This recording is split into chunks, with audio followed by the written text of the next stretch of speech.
Hello student, welcome to Dasu academy. आज के इस वीडियो लेक्चर में शुरू करते हैं प्रोफेशनल नॉलेज, जिसका पार्ट 13 है। ऑलरेडी 12 पार्ट अपलोड किया चुके हैं, जिनका लिंक आपको डिस्क्रिप्शन बॉक्स में मिलेगा, या आप प्रोफेशनल नॉलेज के प्लेलिस्ट में भी जाकर इन वीडियो को देख सकते हैं। ये वीडियो आपके एग्ज़ाम के लिए काफ़ी इंपॉर्टेंट है। इन्हें रिवीजन के तौर पर कई बार आप देखें, इससे नोट्स बना लें या इसे लर्न करते रहें। जो स्टूडेंट आज चैनल पर नए हैं वह चैनल को सब्सक्राइब कर लें, साथ ही लगा बेल आइकन प्रेस कर दें, जिससे उन्हें लेटेस्ट वीडियो का नोटिफिकेशन तुरंत मिले। और जो स्टूडेंट टेलीग्राम चैनल से जुड़ना चाहते हैं उनका भी लिंक आपको डिस्क्रिप्शन बॉक्स में दिया गया है, उस लिंक को ज्वाइन कर लें। जो स्टूडेंट सोशल मीडिया प्लेटफॉर्म से जुड़ना चाहते हैं तो तासु एकेडमी का फेसबुक पेज है, वो भी डिस्क्रिप्शन बॉक्स में दिया गया है, उसका लिंक आप लोग ज्वाइन कर लें। वहाँ पे अपने व्यू, अपने विचार आप शेयर कर सकते हैं और आप मुझसे वहाँ पे बात भी कर सकते हैं। तो चलिए शुरू करते हैं आज का प्रोफेशनल नॉलेज। वीडियो को फ्रेंड लाइक कर दीजिएगा, अपने दोस्तों के साथ शेयर भी कर दीजिएगा और कमेंट करके बताइएगा वीडियो कैसा लगा। स्टूडेंट, फर्स्ट ऑफ ऑल आप सबसे पहले वीडियो को लाइक कर दीजिए और अपने दोस्तों के साथ शेयर भी कर दीजिए जो इस एग्जाम की प्रिपरेशन करते हैं। तो ये दो काम आप सबसे पहले कर लिया करिए। यहाँ पे क्वेश्चन एक लैटिन फ्रेज से है, ठीक है। आपके एग्जाम में लैटिन फ्रेज भी कभी कभी पूछ लिया जाता है, सिर्फ उसका मीनिंग पूछता है और इससे ज्यादा कुछ नहीं पूछता है। तो यहाँ पे जो लैटिन फ्रेज है वो है मुतातिस और मुटंडिस, ठीक है। ये लैटिन फ्रेज है, इसका मीनिंग क्या है ये पूछा जा रहा है आपसे, और इसका मीनिंग का अर्थ है changing only those things which need to be change. बस इतना आपको याद करना है, इतना लर्न करना है। और कुछ लैटिन वर्ड हैं जिनका वीडियो मैं अलग से बना दूंगा, करीब 20 to 25, ठीक है। इतने आपको लैटिन वर्ड मिलेंगे, लैटिन फ्रेज मिलेगा जो आपको लीगल टर्म होते हैं। बस इतना ही आपको लर्न करना है। इनमें से आपको एक क्वेश्चन आ ही जाता है, चाहे वो स्केल 1 का हो या स्केल 2 में हो, दोनों में ही पूछे जाते हैं।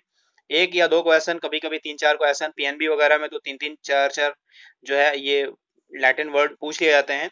बट जो हमारा आरआरबी का है उसमें एक या दो ही पूछे जाते हैं, बहुत ज्यादा नहीं पूछे जाते हैं। तो कुछ ऐसे हैं जो मैं आपको करवा दूंगा, बस उनका आप मीनिंग याद रखिएगा, बस उससे ही आपका काम हो जाएगा। स्टूडेंट, ये क्वेश्चन आपके कंज्यूमर प्रोटेक्शन एक्ट 2019 से है, ठीक है। क्वेश्चन देखिए क्या है। A complaint can be filed with in year years from the date on which the cause of action has arisen, ठीक है। मतलब कहने का मतलब है कि हम जो कंप्लेंट फाइल करेंगे ना, वो किस डेट से करेंगे, जब से मतलब कितने वर्षों के अंदर करेंगे, कितने ईयर्स के अंदर हम लोग करेंगे कंप्लेंट, जो मतलब उसका कॉज ऑफ एक्शन अराइज हुआ है। ये है कंज्यूमर प्रोटेक्शन एक्ट का। आप सेक्शन 69 जरूर इसका पढ़िएगा, ठीक है। 69 में ही दिया गया है limitation period consumer protection act का, और वहां पे जो लिमिटेशन पीरियड है वो 2 इयर्स है, ठीक है। कि जो भी कॉज ऑफ एक्शन अराइज हुआ है, यानी जो भी कारण उत्पन्न हुआ है ना, उससे लेकर 2 साल के भीतर, ठीक है, अगर हमने कंप्लेंट नहीं किया उस चीज के लिए कंज्यूमर फोरम में, तो फिर हमारा केस जो है फिर सुनवाई उस पर नहीं की जाएगी, उसे एडमिट नहीं किया जाएगा। बट एक कंडीशन और होती है, अगर आपके पास, ठीक है, 2 साल के अंदर कंप्लीट करने के लिए कोई पर्याप्त कारण है, कोई मतलब ऐसा रीजन है कि जो आप कोर्ट को बता सकते हैं, रिजनेबल रीजन हो, जिससे आपको मतलब आपने 2 साल के अंदर फाइल नहीं कर पाए हैं, तो फिर आपका उन केस में भी जो है ना, तो भी एडमिट किया जा सकता है। बट जनरली जो बात है ना, मेनली वो 2 साल ही लिमिटेशन पीरियड है। आप 69 पढ़िएगा और ये सेक्शन भी याद रखिएगा। सेक्शन 69 में लिमिटेशन पीरियड बताया गया है। यहाँ पे आपका चाहे वो डिस्ट्रिक्ट कमीशन हो, अब तो कमीशन बोला जाएगा, पहले फोरम होता था, या फिर स्टेट कमीशन हो या नेशनल कमीशन हो, ठीक है। ये तीनों कमीशन की बात कर रहा है। इनमें से जो भी मतलब कंप्लेंट फाइल किया जाएगा ना, वो अगर जो भी कॉज ऑफ एक्शन है उससे लेकर अगर 2 साल के अंदर फाइल नहीं किया गया, तो वो एडमिट नहीं किया जाएगा, वो स्वीकार नहीं होगा। तो ये सेक्शन 69 जरूर याद रखिएगा। लिमिटेशन पीरियड इसमें बताया गया है कंज्यूमर प्रोटेक्शन एक्ट 2019 का, जो है 2 साल का। स्टूडेंट, इस क्वेश्चन में हम लोग बात करेंगे मॉर्गेज और लीज की, ठीक है। पूछा जा रहा है mortgage and lease are defined in act, किस एक्ट में बंधक और पट्टे यानी मॉर्गेज और लीज को डिफाइन किया गया है, ठीक है। बहुत इजी सा क्वेश्चन है, बट इससे चीजें इसके बाद भी आपको काफी चीजें कमेंट में बतानी भी हैं, ठीक है, और इसके बारे में काफी आपको पढ़ना भी है। तो ये डिफाइन है हमारा ट्रांसफर प्रॉपर्टी एक्ट 1882 का। ये 1882 का एक्ट है, ठीक है। इसमें डिफाइन किया गया मॉर्गेज। तो मॉर्गेज का जो सेक्शन है ना, वो 58 है। सेक्शन 58 में मॉर्गेज है, जिसमें आपको बहुत सारी चीजें बताई गई हैं, जैसे मॉर्गेज बताया गया है, ठीक है, मॉर्गेजर बताया गया है, मॉर्गेजी बताया गया है, मॉर्गेज मनी बताया गया है, मॉर्गेज डीड बताया गया है, ठीक है। इन सब की मतलब डिफिनेशन बताई गई है सेक्शन 58 में, तो 58 जरूर याद रखिएगा। इसके अलावा भी जो सेक्शन 58 के बाद अगर हम 58 बी देखेंगे ना, 58 का जब बी देखेंगे तो वहां पे हमारा सिंपल मॉर्गेज है। 58 सेक्शन 58 का बी देखेंगे अगर हम लोग, ठीक है, अगर हम बी देखते हैं तो वहां हमारा सिंपल मॉर्गेज है। सी अगर हम लोग देखते हैं 58 का सी, तो वहां पे क्या है, मॉर्गेज बाय कंडीशनल सेल, ठीक है, मॉर्गेज बाय कंडीशनल सेल। फिर डी पे अगर हम लोग जाएंगे, अगर डी देखते हैं तो डी में क्या बताया गया है, डी में जो है हमारा यूशु फैक्चरी बंधक है, ठीक है, मॉर्गेज है, जिसको हम लोग बोलते हैं भोग बंधक, ठीक है। उसके बाद आगे जब हम लोग बढ़ेंगे, ई की बात करेंगे 58 ई का, तो वहां पे हमारा इंग्लिश मॉर्गेज है, जिसको हम लोग अंग्रेजी बंधक भी बोलते हैं। उसके आगे जब हम लोग बढ़ेंगे एफ में, 58 का एफ, तो वहां पे हम लोग देखेंगे mortgage by deposit of title deed, ठीक है, यानी हक बिलिखों के निक्षेप द्वारा बंधक, ये भी हम वहां पे देखेंगे। उसके बाद जब लास्ट देखेंगे जो 58 का जी है ना, वहां पे हम लोग क्या देखेंगे, एनो एनोमलस मॉर्गेज वहां पे दिया गया है, और इसका मतलब होता है विलक्षण बंधक। तो इतने सारे बंधक हैं, B C D E F और जी। टाइप ऑफ मॉर्गेज आप यहाँ पे जान लिए हैं। एक चीज यहाँ पे ये बताइएगा, जो इक्विटेबल मॉर्गेज होता है ना बैंकों में जो काम होता है, ठीक है, वो कौन सा इसमें से मॉर्गेज है। जब आप 58 पढ़िएगा टिपिएगा, वहां पे आप ढूंढ के इसके बारे में जरूर बताइएगा। अब हम बात करते हैं लीज की। In case of gift cheque, यहाँ गिफ्ट चेक की बात कर रहा है, please identify which of the following option is true. Gift cheque के मामले में कौन सा ऑप्शन मेरा सही है, ये आपको आंसर करना है। द पेई can be holder in due course, ये कैन बी है, ठीक है, यहाँ कैन बी कर लीजिए, can be holder in due course, क्या ये सही है। द पेई, ये पेई होगा, ये मिसप्रिंट हो गया है टाइप करने में, ठीक है, ये पेई होगा। द पेई can not be holder in due course, क्या ये सही है, दोनों सही हैं या कोई नहीं सही है, ठीक है, या एक सही है दूसरा नहीं सही है, तो ये आपको आंसर करना है। तो देखिए गिफ्ट ऑफ चेक के केस में क्या होता है, जो पेई होता है ना, वो होल्डर इन ड्यू कोर्स नहीं होता है, ठीक है, होल्डर इन ड्यू कोर्स नहीं होता। यहाँ आप बताइए कि holder, holder in due course और पेमेंट इन ड्यू कोर्स, ये कहाँ पे डिफाइन है, किस एक्ट में डिफाइन है और किस सेक्शन में डिफाइन है, ये भी आप मुझे बताएं। और गिफ्ट चेक के मामले में जो पेई होता है ना, वो होल्डर इन ड्यू कोर्स नहीं होता है। लीज जो है टीपीए के सेक्शन 105 यानी 105 में डिफाइन है, ठीक है, जहाँ पे लीज का डिफिनेशन बताया गया है। लीज का मतलब पट्टा होता है हिंदी में जिसको बोलते हैं, और ये मतलब अगर कहिए एक लाइन में, तो उपभोग करने का ऐसा अंतरण होता है, ठीक है, ऐसा अंतरण होता है जो आप मतलब किसी मतलब टाइम के लिए करते हैं, उसके बाद उसे आप वापस कर देते हैं, ठीक है, इतना होता है। बट यहाँ पे आप मॉर्गेज और लीज दोनों का डिफिनेशन बिल्कुल अच्छे से समझ लीजिए, क्योंकि क्वेश्चन डिफिनेशन फॉर्म में भी आता है कि इसे क्या बोलेंगे, ठीक है, जैसे बोल दिया lease of immovable property is a transfer of right to enjoy such property, ठीक है, किसी मतलब प्रॉपर्टी का जो एंजॉय होता है ना, उपभोग के लिए होता है, उसे हम लोग बोलते हैं। तो इसे कौन सा बोलेंगे, मॉर्गेज होगा, लीज होगा, चार्ज होगा या गिफ्ट होगा, कुछ भी ऑप्शन देगा और आपको आंसर करना होगा। तो यहाँ पे मॉर्गेज और लीज इन दोनों का डिफिनेशन बिल्कुल आप कॉपी पे नोट कर लें, बिल्कुल शॉर्ट और अच्छे से, जिनका आपको आपके इंटरव्यू में भी इनका काम पड़ेगा। जब मैं इंटरव्यू के जब वीडियो में बनाऊंगा, तो वहां पे भी मैं आपसे इसके बारे में बताऊंगा और आपसे मैं पूछूंगा भी। तो इन दोनों का आप डिफिनेशन जरूर पता कर लें। और लीज जो है सेक्शन 105 में डिफाइन है, और वहां पे बताया गया है क्या है, बस एक लाइन में मैंने आपको बता दिया कि सिर्फ एक एंजॉयमेंट का मतलब, एक प्रॉपर्टी एंजॉय का मतलब करने का, उपभोग करने के अधिकार का ऐसा ट्रांसफर है, ये बस इतना समझिए। और 105 में ही आपका लेसर, ठीक है, और लेसी, प्रीमियम और रेंट पूछा गया था, रेंट किस सेक्शन में डिफाइन है, तो आप बता सकते हैं रेंट 105 में डिफाइन है, ठीक है, रेंट हो गया, प्रीमियम हो गया, लेसर लेसी हो गया, ये सारी चीजें 105 में डिफाइन है। तो यहाँ पे बस आप दो चीजें पता करें, इनका डिफिनेशन मॉर्गेज का और लीज का, दोनों डिफिनेशन काफी अच्छे से, अगर आपको अपने ओन लैंग्वेज में भी लर्न हो, या आपको लीगल लैंग्वेज जो मतलब इनका लीगल टर्म होता है ना, उसमें अगर आपने हूबहू अगर इंटरव्यूअर आपसे पूछता है मॉर्गेज की डिफिनेशन बताइए, मॉर्गेज क्या होता है, तो अगर आपने बिल्कुल जो टर्म हमारे बेयर एक्ट में होता है ना लीगल फॉर्म में, अगर आप वो बताते हैं, तो उससे जो एग्जामिनर काफी इंप्रेस होता है। तो इसी समय दोनों प्रिपरेशन, क्योंकि दोनों काम आपका आ सकता है, तो यहीं पे आप दोनों चीजें प्रिपेयर करें। स्टूडेंट ये क्वेश्चन बिल्कुल हूबहू आपके एग्जाम में पूछा गया था, जैसे पूछा गया है सेम टू सेम, इसलिए मैं क्वेश्चन आपसे करवा रहा हूँ। A public charitable trust is govern by, कहने का मतलब जो पब्लिक चैरिटेबल ट्रस्ट है ना, ये किस एक्ट के द्वारा गवर्न होता है, ये आपको आंसर करना है।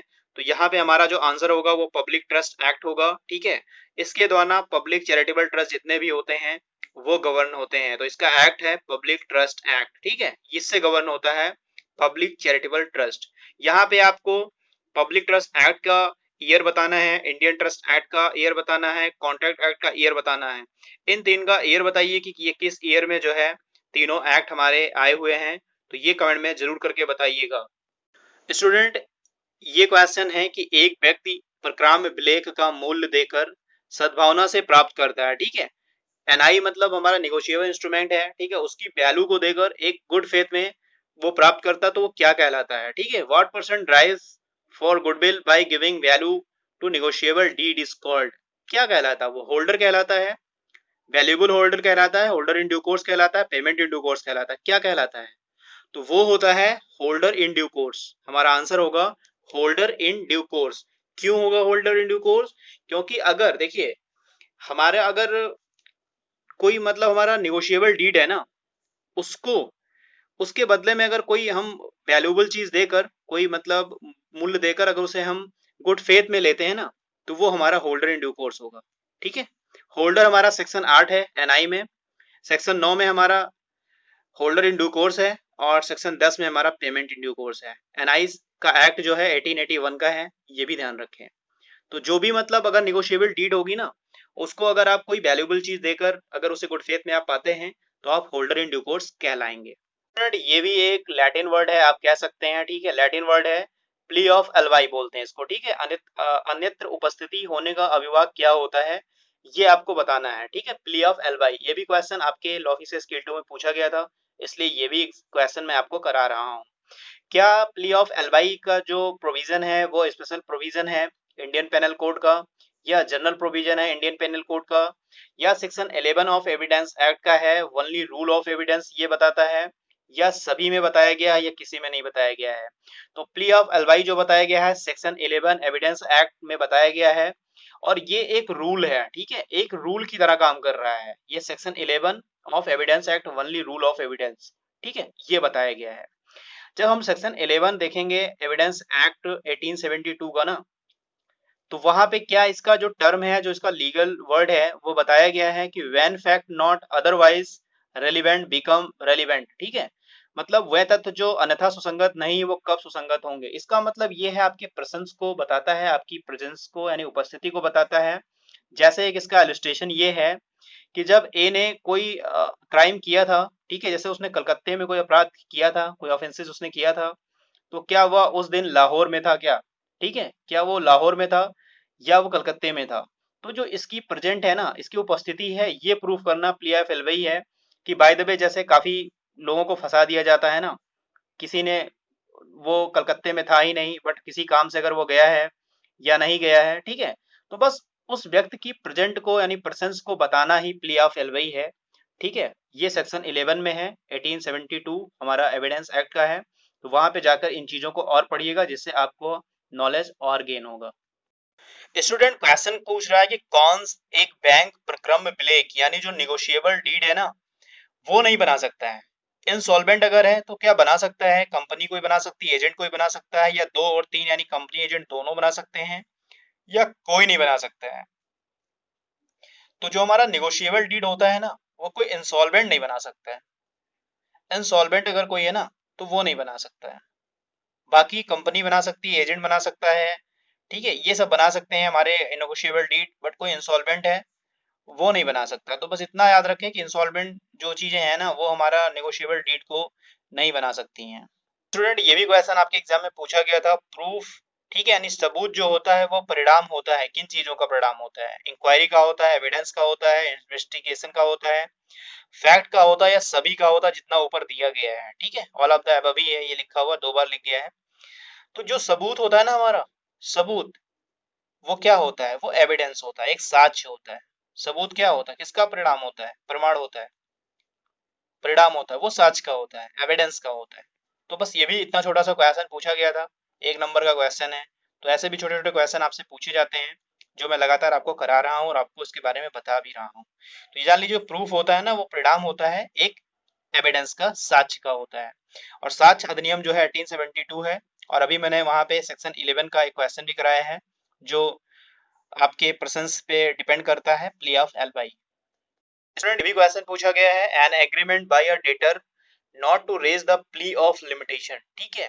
कि एक जो हमारा डेटर है, नहीं जो देनदार है, उसके द्वारा सीमा की याचिका नहीं, जो एक मतलब उठाने का समझौता है, ये कह सकते हैं एग्रीमेंट बाय डेटर। अगर डेटर के द्वारा कोई एग्रीमेंट है नॉट टू रेज, जो रेज नहीं किया जाता है, प्ली ऑफ लिमिटेशन, लिमिटेशन को जो है वो रेज नहीं करता है, तो वो क्या होता है? वैलिड और बाइंडिंग होता है क्या? वो वाइड होता है, इलीगल होता है, या voidable at the option of the creditor, creditor के ऑप्शन पे वो वाइडेबल होता है। तो यहाँ पे जो होता है ना लिमिटेशन, वो वाइड होता है, वाइड। ठीक है। और वाइड काफी इंपॉर्टेंट है, आप वाइड के बारे में जरूर पढ़िएगा। वाइड, वाइडेबल, इन सब का मीनिंग आपसे पूछा जाता है। तो यहाँ पे जो आंसर होगा वाइड होगा। An agreement by debtor not to raise the plea of limitation, इसका आंसर हमारा वाइड होगा। तो वाइड, वाइडेबल, ठीक है। इलीगल, लीगल, ये सारी टर्म आप जरूर पढ़िएगा, इनसे भी आपसे थियोरेटिकल टाइप क्वेश्चन पूछे ही जाते हैं। तो बस आज की वीडियो में इतना ही, मिलता है नेक्स्ट वीडियो में। God bless you to all, thank you for watching. Video को लाइक कर दीजिएगा, अपने दोस्तों के साथ शेयर कर दीजिएगा, और जो स्टूडेंट नए होंगे वो चैनल को सब्सक्राइब भी कर लेंगे और बेल आइकन भी दबा लेंगे।